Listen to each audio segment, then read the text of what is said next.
नमस्कार दोस्तों, good morning, सुप्रभात, जय श्री कृष्ण। विद्या शक्ति एजुकेशन के ऑनलाइन प्लेटफॉर्म पर आप सभी दोस्तों का हार्दिक स्वागत और अभिनंदन है। दोस्तों आज अपन पढ़ेंगे जो लेंसों से प्रतिबिंब निर्माण का हमारा जो पॉइंट चल रहा है, उसमें सबसे पहले हमने पढ़ा था उत्तल लेंस से प्रतिबिंब निर्माण, और आज अपन पढ़ेंगे अवतल लेंस से प्रतिबिंब निर्माण को। उत्तल लेंस से प्रतिबिंब निर्माण की जो स्थिति है वो 6 होती है। कितनी होती है? 6 होती है, और उनको पूर्व की 2 क्लासों में हम पढ़ चुके हैं। 3 स्थितियों को डिवाइडेड करके पूर्व की 2 क्लासों में पढ़ चुके हैं। और उत्तल दर्पण के द्वारा बनने वाला जो प्रतिबिंब है उसकी विशेषताएं क्या होती है? प्रतिबिंब छोटा होता है, प्रतिबिंब बड़ा होता है, प्रतिबिंब आभासी है, प्रतिबिंब सीधा होता है, किस प्रकार का प्रतिबिंब बनता है। ठीक है, तो ये सारी चीजें उस क्लास में बता दी है। और आज अपन पढ़ेंगे अवतल लेंस से प्रतिबिंब निर्माण। ठीक है, आज किसके बारे में पढ़ेंगे? आज अपन पढ़ेंगे अवतल लेंस से प्रतिबिंब निर्माण। ठीक है, तो अवतल लेंस से प्रतिबिंब निर्माण की जो स्थितियां है वो है 2। कितनी स्थितियां हैं? 2 स्थितियां होती है अवतल दर्पण से प्रतिबिंब निर्माण की, ध्यान रखना है। कितनी स्थितियां? 2। और मैंने पहले भी आपको बताया था कि जो उत्तल लेंस है, उत्तल लेंस से प्रतिबिंब निर्माण की स्थितियां होती है 6, और अवतल लेंस से प्रतिबिंब निर्माण की स्थिति होती है 2। अब वो कौन कौन सी स्थिति है उनके अपन सबसे पहले चर्चा कर लेते हैं। तो पहली जो स्थिति है वो उत्तल में भी थी और यहां पर भी होगी। पहली स्थिति होगी जब वस्तु कहां पर हो? जब वस्तु अनंत पर हो। जब वस्तु अनंत पर स्थित हो। जब वस्तु कहां स्थित हो? अनंत पर स्थित हो। जब वस्तु अनंत पर स्थित होती है तो उसका प्रतिबिंब कहां बनेगा, कैसा बनेगा? ठीक है, प्रतिबिंब की विशेषताएं कौन कौन सी होगी, इन सब के बारे में देखना है। और दूसरी जो स्थिति होगी वो होगी आपके जब वस्तु अनंत और प्रकाशिक केंद्र जो होता है ओ उसके बीच में रखी गई हो, है ना। वस्तु कहां रखी गई हो? प्रकाशिक केंद्र ओ और अनंत के बीच में कहीं पर भी जब वस्तु को रखा गया है तो उसका प्रतिबिंब है वो किस प्रकार से बनेगा। आगे बात समझ में तो ये हो जाएगा कि जब वस्तु अनंत व प्रकाशिक के अंदर ओ, उसका संकेत होता ओ, तो मैं ओ लिख देता हूं। ओ के मध्य स्थित हो। ओ के मध्य स्थित हो। ठीक है, ये 2 ही कंडीशन है वो अवतल लेंस से प्रतिबिंब निर्माण की बनती है। अब आप कहोगे कि जो अवतल लेंस है उसमें एफ भी होता है, वक्रता केंद्र भी होता है। वक्रता केंद्र और मुख्य फोकस के बीच में भी वस्तु को रख सकते हैं, फोकस पर भी रख सकते हैं। स्थितियों तो उसके समान इधर भी 6 होगी, है ना। फिर आप 2 क्यों बता रहे हैं? तो स्थितियां 2 ही होगी। वो कौन सी स्थिति है जो सारी कैंसिल हो गई और केवल बाकी जो 5 स्थितियां बचती है उनको अपन इसी नाम से जानते हैं। भाई उत्तल जो लेंस है, उत्तल लेंस में भी ये स्थिति तो बनती है कि जब वस्तु अनंत पर हो। ठीक है, तो ये उत्तल में भी है और ये अवतल में भी है। अब बाकी बची उत्तल की जो 5 जो स्थिति है वो सब इसी में कन्वर्ट हो जाती है। 5 ही स्थितियों पर आप प्रतिबिंब को रखोगे तो सेम ही जगह पर प्रतिबिंब बनेगा। 5 का निष्कर्ष ये एक ही आएगा। कहने का मतलब है कि शेष जो 5 स्थितियां बचती है ना, शेष जो 5 स्थितियां बचती है उन सब का प्रतिबिंब है वो अवतल लेंस के द्वारा एक ही जगह बनाया जाता है। एक ही जगह बनाया जाता है, इसलिए उनको कह देते हैं उन 5 स्थितियों की एक ही स्थिति बन गई। वो क्या बन गई कि जब वस्तु अनंत व ओ के मध्य स्थित हो। तो अपन यही स्थिति बोलेंगे। और जब आपको पूछ ले कि फोकस पर हो या फोकस और सी के बीच में हो तो वही कंडीशन आपको बनानी है। अब ये 5 स्थितियां इस एक ही कंडीशन में कैसे शामिल हो गई तो इसको अपन देखेंगे। ये भी ट्रिक के साथ समझेंगे, तो वीडियो में जुड़े रहिए। वीडियो को आपको स्किप नहीं करना है किसी भी हालत में। ठीक है, स्किप कर दिया तो समझ में भी नहीं आएगा और मैं जो नोट्स लिखाऊंगा वो भी समझ में नहीं आएगा आपके। ठीक है, तो वीडियो पर आपको स्किप नहीं करना है। ठीक है, तो देखते हैं पहली स्थिति की अपन बात करें। पहली स्थिति अपन देखते हैं जब वस्तु अनंत पर स्थित हो। कहाँ हो? अनंत पर स्थित हो। ठीक है, तो प्रतिबिंब कहाँ बनेगा उसको अपन देखते हैं। जब वस्तु को बिंब भी बोलते हैं, ध्यान रखना दोस्तों। वस्तु को क्या बोला जाता है? बिंब भी बोला जाता है। बिंब बोलो या वस्तु बोलो एक ही बात है। जब वस्तु या बिंब कहाँ स्थित हो? अनंत पर स्थित हो। कहाँ स्थित हो, अनंत पर स्थित हो। तो अनंत पर स्थित हो तो उसका प्रतिबिंब कैसा बनेगा, छोटा बनेगा, बड़ा बनेगा, आभासी बनेगा, सीधा बनेगा। तो उसके लिए अपन देखते हैं। तो यहाँ पर मैं अवतल लेंस की बात कर रहा हूं। तो पहले अवतल लेंस का एक डायग्राम बना लेते हैं अपन। ये अवतल लेंस का एक डायग्राम है, ठीक है। और इस अवतल लेंस के डायग्राम में सारे नामांकन आपको पता ही है, किसको क्या नाम से जाना जाता है। लेंस का जो अपवर्तक पृष्ठ का जो व्यास है उसको अपन द्वारक कहते हैं, इसको mn से दर्शाते हैं, ठीक है। और लेंस को जिन गोलों का कटा हुआ भाग माना जाता है उनके केंद्रों को बोलते हैं वक्रता केंद्र, और इनको C1 और C2 से दर्शाया जाता है। किससे दर्शाता है, C1 और C2 से दर्शाता है, ठीक है। प्रकाश की किरणें अवतल लेंस के मुख्य अक्ष के समांतर आपतित प्रकाश किरणें हैं। अपवर्तन के पश्चात जिस बिंदु पर मिलती है वो लेंस का क्या कहलाता है, फोकस कहलाता है। तो यहाँ पे ये हो जाएगा F, ठीक है। और इधर से आएगी तो इधर मिलती हुई प्रतीत होगी, तो ये हो जाएगा F1 और इसको बोल देंगे F2। अब आपके समझ में नहीं आया है पारिभाषिक शब्दावली कि सर ये ऐसे कैसे हो गया, तो इन सब के लिए लेंसों से संबंधित, गोलीय लेंसों से संबंधित सारी शब्दावली का एक अलग से क्लास रिकॉर्ड कर रखी है। उस क्लास में सिर्फ और सिर्फ मैंने कुछ भी नहीं बताया है, लेंसों से संबंधित परिचय करवाकर उसकी शब्दावली को अच्छे से समझाया है, ठीक है। तो यदि आप लोगों को ये शब्दावली समझ में नहीं आ रही है तो पहले आप प्ले लिस्ट में जाओ और प्ले लिस्ट में जाके उस शब्दावली वाले वीडियो को आप देखो, तो वहां से आपको शब्दावली समझ में आ जाएगी और फिर इसको आपको देखना है। आगे बात समझ में। और यदि आपको शब्दावली समझ में आ रही है तो अपन कंटिन्यू चलते हैं, ठीक है। तो अब ये एक अवतल लेंस है, इसका ये अपवर्तक पृष्ठ का मध्य बिंदु क्या कहलाता है, प्रकाशिक केंद्र, जिसको अपन O से दर्शाते हैं। किससे दर्शाते हैं, O से दर्शाते हैं। तो ये एक अवतल लेंस हो गया। अब स्थिति की बात करते हैं। तो स्थिति क्या कह रहे हैं, जब वस्तु का अनंत पर हो। कहाँ वस्तु जब अनंत पर हो, तो जब भी वस्तु अनंत पे होगी तो प्रकाश की किरणें समांतर आएगी। आगे बात समांतर अपने को मान के चलना है, ठीक है। तो समांतर आपतित प्रकाश की किरणें, वस्तु कहाँ अनंत पर हो, वस्तु कहाँ अनंत पर हो, तो समांतर प्रकाश की किरणें आपतित होगी। कैसे, समांतर प्रकाश की किरणें आपतित होगी। तो इस प्रकार से मान लिया कि एक प्रकाश की किरण इस प्रकार से लेंस पर समांतर आपतित हो रही है। अब लेंसों से अपवर्तन के नियम क्या होता है वो समझा रखे पहले की क्लासों में, ठीक है। तो वो आप क्लास से देख लेवे। तो लेंस से अपवर्तन का पहला नियम क्या कहता है, पहला नियम क्या, पहला नियम, दूसरा नियम, ये कोई फिक्स नहीं है भाई, ध्यान रखना। हालांकि मैं कह रहा हूँ पहला, दूसरा, तीसरा, है ना। तो मतलब ये कोई फिक्स नहीं कि पहले नंबर पे ये आ रहा तो पहले नंबर पे वो आएगा, ये ध्यान रखना, ऐसी कोई बाध्यता नहीं है, ठीक है। तो एक नियम ये है कि मुख्य अक्ष के समांतर आपतित प्रकाश की किरणें अपवर्तन के पश्चात अवतल लेंस से क्या हो जाएगी, फैल जाएगी, लेकिन वो एक पीछे एक बिंदु से आती हुई प्रतीत होती है, जिसको अपन क्या बोलते हैं, फोकस बोलते हैं। क्या बोलते हैं, जिसको अपन कहते हैं फोकस। तो ये इस प्रकार से ये आपतित हो जाएगी, ठीक है। और यहाँ इस बिंदु से जब इस प्रकाश की किरण को कोई व्यक्ति यहां से देखेगा तो इस व्यक्ति को, जो यहाँ व्यक्ति है, इस व्यक्ति को ये प्रकाश की किरण इधर से आती हुई नहीं दिखाई देगी, बल्कि इसको यहां से आती हुई दिखाई देगी। अब आप कहोगे ऐसा क्यों, ऐसा इसलिए क्योंकि प्रकाश जो होता है वो सरल रेखा में गमन करता है। किस रेखा में गमन करता है, सरल रेखा में गमन करता है। तो ये अपवर्तन के कारण ऐसा हुआ कि इधर से आई, इधर से मुड़ गई। अब ये मत कहना कि यहाँ तो फिर सरल रेखा में गमन नहीं किया प्रकाश ने, ये तो प्रकाश का अपवर्तन हो गया है। किसी पारदर्शी माध्यम, एक पारदर्शी माध्यम से दूसरे पारदर्शी माध्यम में प्रकाश जाता है तो दोनों पारदर्शी माध्यमों के प्रकाशिक घनत्व में अंतर होता है। प्रकाशिक घनत्व में अंतर के कारण प्रकाश की किरण अपनी दिशा से क्या हो जाती है, विचलित हो जाती है, जिसको अपन क्या बोलते हैं, अपवर्तन बोलते हैं। इसी प्रकार हम दूसरे प्रकाश की किरण लेते हैं। ये प्रकाश की किरण भी अवतल लेंस पर मुख्य अक्ष के क्या है, समांतर आपतित है। अब ये समांतर आपतित प्रकाश की किरण है वो इसके समान अपसारित हो जाएगी। क्या हो जाएगी, अपसारित हो जाएगी, लेकिन ये फोकस से आती हुई प्रतीत होगी। कहां से प्रतीत होगी, फोकस से आती हुई प्रतीत होगी, इस प्रकार से अपसारित हो जाएगी। तो दोनों प्रकाश की किरणें मुख्य अक्ष के समांतर आपतित हो रही है, लेकिन अपवर्तन के पश्चात फैल जाती है।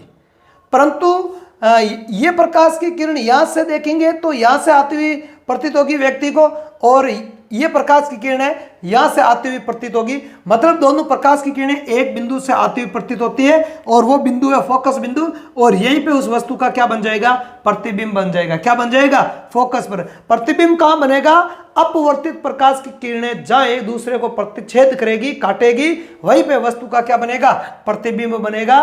तो ये प्रकाश की किरणें यहां प्रतिच्छेद कर रही है एक दूसरे को, तो यहां पे वस्तु का क्या बन जाएगा, प्रतिबिंब बन जाएगा। अब इस चित्र को देखकर अपने को वस्तु की क्या लिखनी है, विशेषताएं लिखनी। तो कौन कौन सी विशेषताएं होती है, आप चित्र को देखो और बताते जाओ, ठीक है। तो पहली विशेषता क्या होगी, बताओ लगे। पहली विशेषताओं की बात करें अपन, तो इसकी विशेषताएं क्या हो जाएगी, देखो। हाँ बताओ लगे। पहली विशेषता अपने को बतानी है कि वस्तु का प्रतिबिंब कहां बन रहा है, स्थिति बताओ, फोकस पर बन रहा है। किस जगह पे बन रहा है, जगह बतानी है पहले। तो प्रतिबिंब है वो कहां बनेगा, फोकस पर बनता है। कहां बनता है, पहली विशेषता हो जाएगी आपके प्रतिबिंब फोकस पर बनेगा। प्रतिबिंब कहां बनेगा, F1 कर दो, इधर ही बनेगा, जिस तरफ वस्तु रखी गई है उधर ही बन रहा प्रतिबिंब, तो F1 पर बनेगा, ठीक है। F2 मत लिख देना, F1 पर बनेगा। दूसरी विशेषता की बात करें तो दूसरी विशेषता क्या हो जाएगी, फोकस पर बन रहा है, देखो बिंदु साइज का बन रहा है, बिल्कुल ही। तो प्रतिबिंब बहुत ही छोटा बिंदुवत बनता है ना, बहुत ही छोटा बिंदुवत, या बिंदु साइज का लिख दो, बिंदुवत, ठीक है, बिंदुवत बनता है। ये हो गई आपके दूसरी विशेषता। आगे विशेषता की बात करें तो प्रतिबिंब देखो वास्तव में नहीं बन रहा है, मतलब वास्तव में प्रकाश की किरणें नहीं मिल रही है, प्रकाश की किरणें तो अपवर्तन के पश्चात फैल गई है। ये तो आभासी तौर पे हमें महसूस होता है, आभास होता है, हमें आभास होता है कि ये प्रकाश की किरण यहां से आ रही है, ये भी प्रकाश की किरण यहां से आ रही है, ये हमें आभास होता है। अब हमें आभास क्यों हो रहा है, क्योंकि प्रकाश है वो सरल रेखा में गमन करता है, इसलिए। तो वस्तु का प्रतिबिंब हमें यहीं पे दिखाई देता है ना, प्रतिबिंब यहाँ पे दिखाई देता है। तो प्रतिबिंब है वो कैसा हो जाएगा, प्रतिबिंब आभासी व सीधा होगा। कैसा होगा, प्रतिबिंब कैसा होगा, आभासी व सीधा होगा, ठीक है। यह है इसकी विशेषताएं। और एक और लिखो तो लिख दो कि आभासी प्रतिबिंब को कभी भी पर्दे पर प्राप्त नहीं कर सकते। आभासी प्रतिबिंब सीधा होता है, ध्यान रखना। आप ये मत सोचना ये सीधा कहां से लिख दिया, क्योंकि पिछली वाली क्लास में बताया था कि वास्तविक प्रतिबिंब हमेशा उल्टा होता है और आभासी प्रतिबिंब में वो सीधे होता है, ठीक है। विद प्रैक्टिकली बताया था आपको मैंने, ठीक है। अब ये सीधा होता है, ठीक है, और इसको पर्दे पर प्राप्त नहीं कर सकते। तो अगली विशेषता हो जाएगी पर्दे पर प्राप्त नहीं किया जा सकता है, पर्दे पर प्राप्त नहीं किया जा सकता है, ठीक है। तो ये इसकी 4 विशेषताएं हो गई आपके, नहीं किया जा सकता है, ओके। तो ये आपके अवतल लेंस के मुख्य अक्ष के, या यूं कह दो कि अवतल लेंस पर जब वस्तु अनंत पर रखी गई हो अवतल लेंस के सामने, तो बनने वाले प्रतिबिंब की ये 4 विशेषताएं हो गई। और इसके अलावा आपको ये डायग्राम है वो भी अच्छे से याद होना चाहिए या आपको बनाना आना चाहिए। तो आप इसका चाहो तो इस स्थिति का एक बार स्क्रीनशॉट ले सकते हो, ठीक है। अब आगे अगली स्थिति की बात करें, दूसरी स्थिति है वो है आपके अनंत और प्रकाशी केंद्र। अनंत और प्रकाशी केंद्र O के बीच में जब वस्तु रखी गई है तो उसका प्रतिबिंब कैसा बनेगा उसको देखते हैं अपन। तो वस्तु जब अनंत और प्रकाशी केंद्र पर होती है तो उसका प्रतिबिंब कैसा बनेगा, इसके लिए अपन सबसे पहले अवतल लेंस का डायग्राम बनाते हैं, ठीक है। तो ये अवतल लेंस का डायग्राम है और अब इसमें अपने को सारी जो स्थितियां हैं इसकी जो है वो अपने को बना देनी है।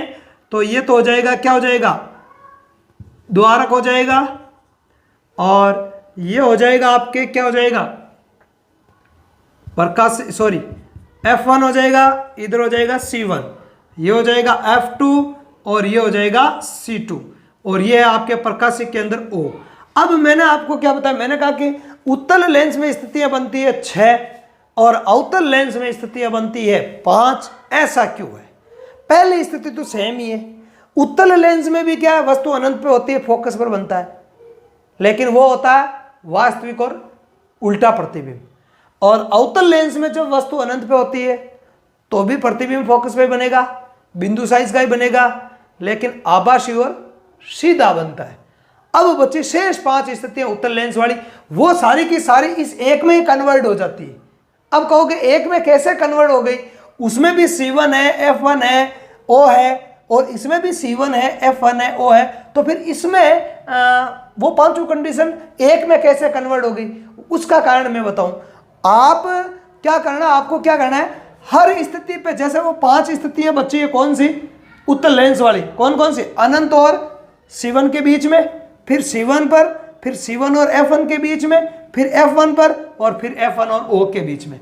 शेष बचे 5 स्थितियों के अनुसार आप डायग्राम बनाओगे तो प्रतिबिंब है वो एक ही जगह पे बनेगा, है ना। प्रतिबिंब की विशेषताएं 5 स्थितियों के लिए परिवर्तित नहीं होगी, 5 ही स्थितियों में प्रतिबिंब की जो विशेषताएं हैं वो सेम ही आएगी। इसलिए 5 स्थितियों को कन्वर्ट करके एक स्थिति कहते हैं कि जब वस्तु अनंत और प्रकाशिक केंद्र O के बीच में स्थित हो, O केंद्र पर स्थित हो, के मध्य स्थित हो, है ना, ये लिखेंगे, गलत है ये, इसको चेंज कर रहा हूं मैं। प्रकाशिक केंद्र O के मध्य स्थित हो, ठीक है, O के मध्य स्थित हो। आगे बात समझ में, ठीक है। तो अब अनंत और प्रकाशिक केंद्र O के मध्य स्थित हो। अब आपकी इच्छा, आप कहीं पर भी रख दो, चाहो तो आप F पर रख दो, चाहो तो आप C पर रख दो, C1 से परे रख दो, या F1 और O के बीच में रख दो। आपकी जो शेष 5 स्थितियां हैं, आपकी मर्जी के अनुसार आप कहीं पर भी रख दो, प्रतिबिंब में वो एक ही कंडीशन पे बनेगा। अब देखते हैं, अब अपन एक कोई सी भी कंडीशन ले लो, अपने हिसाब से अपन कहीं पर भी रख देते हैं। तो जैसे मान लिया कि वस्तु को मैंने यहाँ रख दिया, आप भी ट्रायल कर लेना, इसका है ना रफ कॉपी में, कि अलग अलग स्थितियों पर रखकर जो उत्तल लेंस से प्रतिबिंब निर्माण की जो 5 स्थितियां हैं, वो 5 स्थिति एक में ही कन्वर्ट हो रही है। तो 5 स्थितियों पर आप रख के देख लेना, आगे बात समझ में, एक ही स्थिति पे आएगा, ठीक है। तो यहां मुख्य अक्ष के समांतर आपतित प्रकाश की किरण लेंस से अपवर्तन के पश्चात कहां से गुजर जाएगी, कहां से, इस प्रकार से गुजर जाएगी, लेकिन ये पीछे किसी से आती हुई प्रतीत होती है, फोकस से आती हुई प्रतीत होती है। और दूसरी रूल लागू कर लो, दूसरा रूल, तो दूसरा कर लो, तीसरा कर लो, 2-3 नियम आपको मैंने बताया, 3-4, ठीक है। तो प्रकाश की किरण यदि प्रकाशिक केंद्र O पर आपतित होती है तो बिना अपवर्तन के सीधे निकल जाती है, यह भी एक नियम है। अब ये दोनों प्रकाश की किरणें एक दूसरे को कहां काट रही है, मान लिया ये वस्तु है ए बी ये वस्तु है, यहां से यहां तक की इसकी ऊंचाई है। अब दोनों प्रकाश किरणें एक दूसरे को कहां प्रतिच्छेद कर रही है, यहां प्रतिच्छेद कर रही है। तो इसको नाम दे दो A' और इसको दे दो B', क्योंकि A' और B' वस्तु का क्या हो जाएगा, प्रतिबिंब हो जाएगा। अब देखो प्रतिबिंब कहां कैसे बन रहा है, उसकी स्थिति बताओ। पहली बात तो प्रतिबिंब कहां बन रहा है, F1 और O के बीच में। हमेशा प्रतिबिंब F1 और O के बीच में ही बनेगा। चाहो तो वस्तु को C1 पर रख लेना, चाहे अनंत और C1 के बीच में रख लेना, चाहे आप F1 पर रख लेना, हमेशा जो प्रतिबिंब है वो कहां पर बनेगा, इसी कंडीशन पे बनेगा, इसी स्थिति पर बनेगा, ठीक है। तो प्रतिबिंब बनेगा F1 और O के बीच में। अगला देखो, वस्तु इतनी बड़ी है, प्रतिबिंब इतना छोटा सा बन रहा है, तो प्रतिबिंब वस्तु से क्या होगा, छोटा होगा, क्या होगा, छोटा होगा, और साथ ही साथ वस्तु की ओर ही बनेगा। और आभासी प्रतिबिंब है, इसलिए इसको पर्दे पर प्राप्त नहीं कर सकते हैं, ठीक है। यह कैसा होता है, आभासी और सीधा प्रतिबिंब है। वस्तु को मुख्य अक्ष के ऊपर रखा गया, मुख्य अक्ष से ऊपर ही वस्तु का प्रतिबिंब बन रहा है। तो अब इसके अपन क्या लिख देंगे, विशेषताएं लिख देंगे। तो अब इनकी जो चित्र है, उस चित्र में डायग्राम में अपने को देखकर विशेषताएं लिखनी है, ठीक है। विशेषताओं से ही सवाल आता है, ध्यान रखना है। सवाल डायग्राम का कभी भी आपके नहीं आता है, सवाल आता है तो विशेषताओं से ही आता है। तो विशेषताएं आपको याद रखनी पड़ेगी, या आपको ये डायग्राम बनाने आने चाहिए अच्छी तरीके से, या आप बार बार अभ्यास करो, इनमें संबंध ढूंढो। और वैसे मैंने सारे संबंध बता दिए, ठीक है, ट्रिकों के साथ में बताया, दर्पण में भी बताया, लेंस में भी बताया है, तो आप उनसे भी आप इनको याद रख सकते हो। विशेषताएं आती है एग्जाम में, ठीक है। तो पहली विशेषता क्या हो जाएगी, वो बताओगे आप। पहली विशेषता, प्रतिबिंब कहां बन रहा है वो बता दो आप स्थिति। तो प्रतिबिंब बन रहा है F1 और O के बीच में। प्रतिबिंब का बनेगा, प्रतिबिंब F1 व O के मध्य बनेगा। O का मतलब क्या है? प्रकाशिक केंद्र। F1 का मतलब क्या है? फोकस, ठीक है, के मध्य बनेगा। ये हो गई आपके पहली विशेषता। दूसरी विशेषता लिख दो, वस्तु से क्या बन रहा है? छोटा बन रहा है। वस्तु से छोटा होगा। कैसा होगा? वस्तु से छोटा होगा। अगली विशेषता क्या हो जाएगी? क्या हो जाएगी? आभासी व सीधा होगा। कैसा होगा? आभासी व सीधा होगा। आभासी व सीधा होगा, उसमें भी थी ये विशेषता और इसमें भी है। और चौथी और तीसरी और चौथी विशेषता सेम ही है, पर्दे पर प्राप्त नहीं कर सकते। पर्दे पर प्राप्त नहीं कर सकते हैं, नहीं कर सकते हैं। अब देखो मेरी जितनी भी क्लासें देखी है, चाहे आपने अवतल और उत्तल दर्पणों की देखी है, चाहे उत्तल लेंस की देखी है, चाहे अवतल लेंस की देखी है, तीसरी और चौथी विशेषता हर कंडीशन में क्या रहती है? समान ही रहती है। क्या रहती है? ये समान रहेगी। पहली वाली स्थिति में भी हमने क्या लिखा? आभासी व सीधा होगा और पर्दे पर प्राप्त नहीं कर सकते हैं। तो ये लेंसों के लिए, अवतल लेंस के लिए ये दोनों जो विशेषता है वो चेंज नहीं होगी। और उत्तल लेंस में इनके लिए क्या हो जाएगा? यह हो जाएगा वास्तविक व उल्टा और पर्दे पर प्राप्त कर सकते हैं। चेंज होने वाली जो विशेषता है वो दो ही है। चेंज होने वाली विशेषताएं कौन सी है? दो ही है। तो उसको आपको ध्यान में रखना है, ठीक है। बस यही दो विशेषता जो ये तो फिक्स है, इनको तो एक बार देख लो कि अवतल में कैसा बनता है और उत्तल में कैसा होता है। तो ये है बनने वाले प्रतिबिंब की प्रमुख विशेषताएं, ठीक है। तो इन्हीं विशेषताओं में से सवाल आता है। आगे बात समझ में? तो ये है अवतल लेंस से प्रतिबिंब निर्माण की दो स्थितियां, ठीक है। आपको समझ में आई है, ठीक है। और समझ में आई है आपको तो जो कमेंट सेक्शन है उस कमेंट सेक्शन में आपको जरूर कमेंट करना है, ठीक है। रेस्पॉन्स देना है आपको, समझ में आया या नहीं है, या लेंस से प्रतिबिंब के निर्माण से संबंधित कोई भी समस्या है, आपके दर्पणों से संबंधित या प्रकाश से संबंधित कोई भी आपको समस्या, प्रकाश का जो पॉइंट है इससे संबंधित किसी भी प्रकार का कोई सवाल है तो आप हमारे टेलीग्राम ग्रुप पर जुड़ सकते हैं और कमेंट बॉक्स में आप वो सवाल टाइप करके हमें मैसेज कर सकते हैं, ठीक है। हम उसका टेलीग्राम पे आपको रिप्लाई कर देंगे। तो टेलीग्राम का जो लिंक है वो आपको चैनल के अबाउट वाले सेक्शन में दे रखा है, जहाँ प्लेलिस्ट आप खोलते हो प्लेलिस्ट के पास में वो बना हुआ है, ये आपको डिस्क्रिप्शन बॉक्स में मिल जाएगा। डिस्क्रिप्शन बॉक्स में ना है तो वहाँ आपको मिल जाएगा, ठीक है। और चैनल के इस वीडियो में अपन इतना ही। धन्यवाद। जय हिंद।